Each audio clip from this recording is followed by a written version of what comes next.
Good morning बच्चों। आप आज से पहले द्विघात समीकरण का अध्ययन कर रहे थे।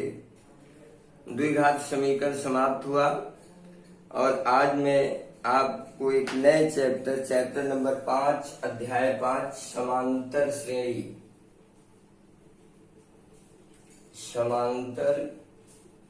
श्रेणी के बारे में कुछ बताने जा रहा हूं।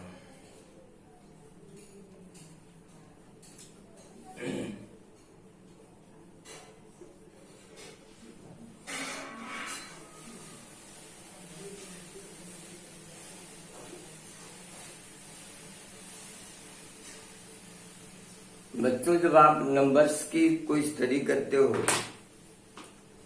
आपको मैं समांतर श्रेणी पढ़ाऊं इससे पहले मैं एक शब्द और बताना चाहता हूं जिसका नाम है अनुक्रम, सीक्वेंस इसको बोलते हैं। सीक्वेंस, अनुक्रम इसकी हिंदी है। अब अनुक्रम को जानने के लिए बस आप आइए सीधे नंबर्स पर। नंबर्स को स्टडी करते हैं तो यदि नंबर को एक निश्चित कंडीशन में डाल दिया जाए, एक निश्चित शर्त में डाल दिया जाए, अंडर कंडीशन करा दिया जाए, जैसे ऐसे नंबर को अरेंज किया जाए जिसमें सब में एक जोड़ने पर अगला मिल जाए, दो जोड़ने पर अगला मिल जाए, एक घटाने पर अगला मिले, यानी जितने कॉन्जुगेटिव नंबर्स बने सब में एक निश्चित रिलेशन हो, तो इस प्रकार जो अरेंजमेंट होता है उस व्यवस्था को हम बोलते हैं अनुक्रम, सीक्वेंस बोलते हैं।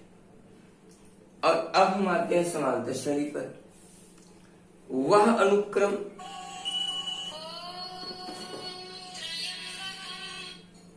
हेलो, नमस्कार भैया। हाँ सर, प्रणाम। अच्छा, जी जी जी।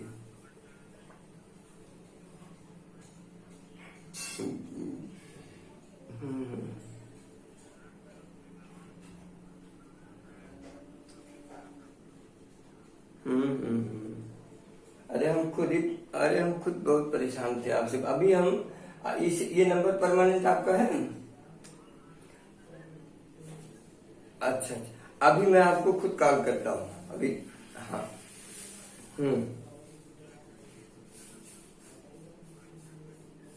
अच्छा ठीक है।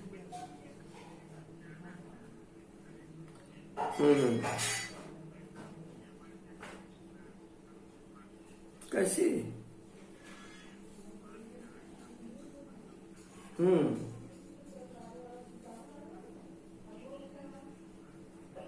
हम्म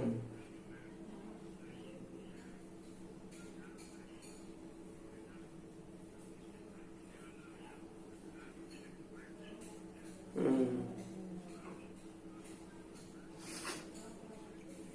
हम्म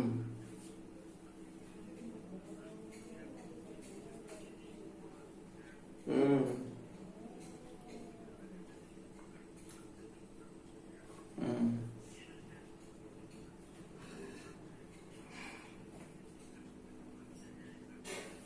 हम्म। अच्छा, अभी हम गंगेश जी से बात को फोन करके करें। ओके।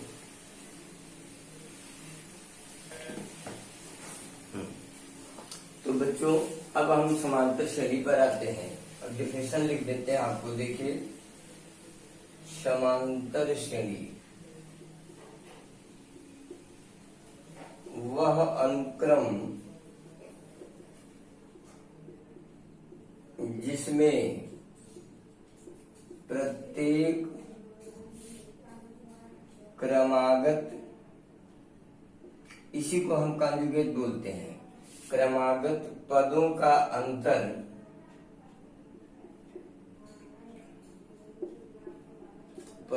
अंतर समान हो, समांतर श्रेणी कहलाती है। है। य ये देखिए डिफिनेशन है, यानी अनुक्रम जानने के बाद अब अंडर कंडीशन ये हुआ कि वह अनुक्रम जिसमें किन्हीं भी दो क्रमागत पदों को घटाया जाए तो अंतर समान आ जाए, डिफरेंस समान मिले, तो अगर ऐसा है तो वह अनुक्रम क्या कहलाएगा? समांतर श्रेणी कहलाएगा। उसे हम समांतर श्रेणी बोलते हैं। मान लीजिए जैसे एक एग्जाम्पल मैं आपको बता रहा हूं। एग्जाम्पल देखिए, हमने लिखा 2, 4, 6, 8, 10 डॉट डॉट डॉट। हमने लिखा 1, 5, 9, 13, 7 डॉट डॉट डॉट। हमने लिखा 20, 18, 16, 14, 12 डॉट डॉट डॉट। देखिए ध्यान से, ये जितने भी मैंने लिखे हैं किन्हीं में से कोई कॉन्जुगेट लीजिए। जैसे ये दोनों कॉन्जुगेट 4 माइनस 2, 4 माइनस 2 2, ये दोनों कॉन्जुगेट 6 माइनस 2 2, ये दोनों कॉन्जुगेट 10 माइनस 8 2। यहाँ भी वही हाल है, 5 ऋण 1 बराबर 4, 9 ऋण 5 बराबर 4, 13 ऋण 9 बराबर 4। यहाँ भी देखिए 18 ऋण 20 बराबर माइनस 2, 16 ऋण 18 बराबर माइनस 2, 14 ऋण 16 बराबर माइनस 2। ये देखिए इस तरह की जो ये कंडीशन है ये सिद्ध करती है कि ये जो मैंने सीक्वेंस लिखा है ये सीक्वेंस क्या है? समांतर श्रेणी में है। यही कंडीशन बदल जाएगी, शर्त बदल जाएगा तो यही सीक्वेंस गुणोत्तर श्रेणी बनाने लगेगा। और दूसरी शर्त हम चेंज कर देंगे तो यही सीक्वेंस हरात्मक श्रेणी बनाने लगेगा, जो कि आप लोगों को भी नहीं पढ़ना है। आप लोगों को केवल समांतर श्रेणी के बारे में ही जानना और पढ़ना है। तो अब हमने समांतर श्रेणी की डिफिनेशन लिखी। आइए व्यापक श्रेणी बनाते हैं। एक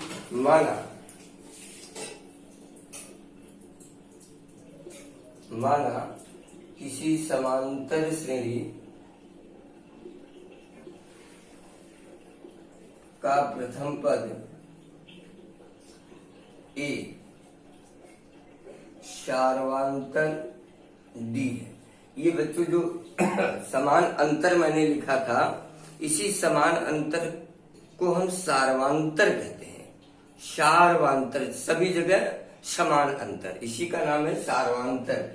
और हम सार्वांतर को डी से लिखते हैं, प्रथम पद को ए से लिखते हैं। अब हम अगर श्रेणी बनाए, एपी बना दें, एपी तो क्या बनेगा? पहला पद ए हुआ, दूसरा पद ए प्लस ए में डी को जोड़िए, फिर इसमें डी को जोड़िए। आप जोड़ते चले जाइए डी को तो आपको अगला पद मिलता चला जाएगा। देखिए डॉट डॉट डॉट,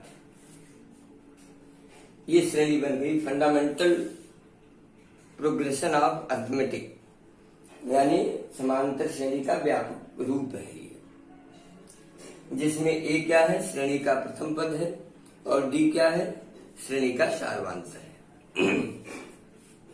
अब बच्चों जरा सा इसको ध्यान दें, और इसका मैं कुछ स्वरूप चेंज करूं तो ये है, इसमें ये पहला पद है, और इसको मैं ऐसे लिख दूं ए प्लस 1 माइनस 1 इंटू डी, यानी पदों की संख्या ऋण 1 गुणे डी।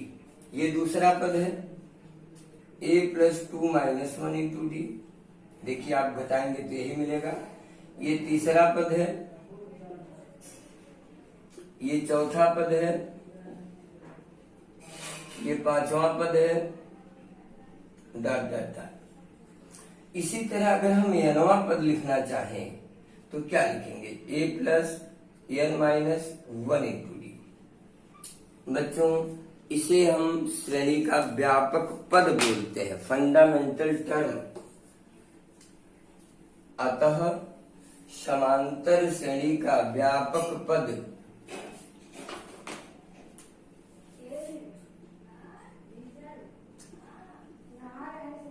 समांतर श्रेणी का व्यापक पद Tn बराबर a plus n minus 1 into D. अब मान लीजिए किसी समांतर श्रेणी का या किसी भी श्रेणी का Tn दिया है, यानी nवां पद दिया है, व्यापक पद दिया है, और आपसे कहा जाए आप पद ज्ञात कीजिए। जैसे मान लीजिए मैंने लिखा इसका उपयोग कि किसी समांतर श्रेणी का nवां पद an या tn, इसको an tn दोनों कहते हैं, 2n+5 है। बताइए 10वां पद क्या होगा? तो इसी में n की जगह जो रख देंगे आप, एक रखेंगे तो पहला पद मिलेगा, 2 रखेंगे दूसरा मिलेगा, 3 रखेंगे तीसरा मिलेगा, 10 रखेंगे, यानी अगर 10वां हमको चाहिए तो 10 दूनी 20, 5 कितना आ गया? 25। तो इस तरह मैं चाहता हूं आज आप लोग इसको अध्ययन करें आराम से, कोई जल्दी नहीं है।